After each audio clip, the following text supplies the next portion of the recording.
ఈ విష్ణువు అంతటా వ్యాపించి ఉంటాడు కదూ. అలా అయితే అతను ఈ స్తంభంలో కూడా ఉందానిగా.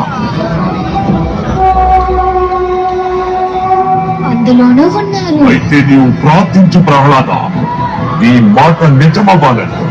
ఒకవేళ అతను ఈ స్తంభంలో లేకపోతే గనక ఈ రోజు ఈ హిరణ్యకశిపుడు ఈ నిండు సభలో అందరి సమక్షంలో ఖడ్గంతో నీ శిరస్సును ఖండించగా మారడు. నేను నీ విష్ణువును సవాలు చేస్తున్నాను. ఈ రోజు అతను నా నుండి నిన్ను కాపాడగలిగితే కాపాడుకోమను. తన భక్తుని కోసం ఆ విష్ణువు ఏం చేయగలడో నేను చూస్తాను.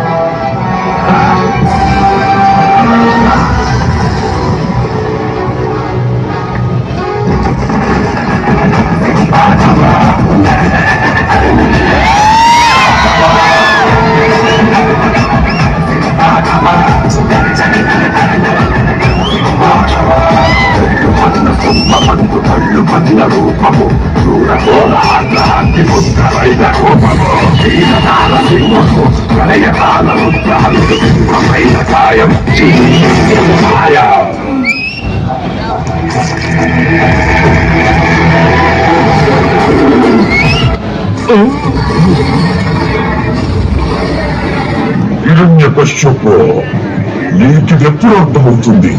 నేనే ఈ జగత్తుకు తండ్రిమని. బ్రహ్మదేవుడు నా సృష్టి, నేనే సృష్టికర్తను, నేనే భగవంతుడిని.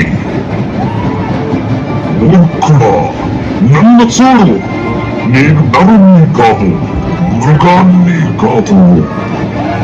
నేనే నరసింహ. అస్తమిస్తున్న సూర్యుడిని చూడు.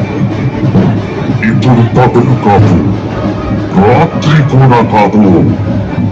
నువ్వు గృహం లోపల లేవు, అలాగే వెంపలా లేవు. చూడు, నువ్వు గడప మీదున్నావు. నువ్వు భూమి మీద లేవు, ఆకాశంలో లేవు. నువ్వు నా తొడల మీద ఉన్నావు. ఇక శస్త్రం సంగతి విను. నా గోళ్లను బాగా చూడు.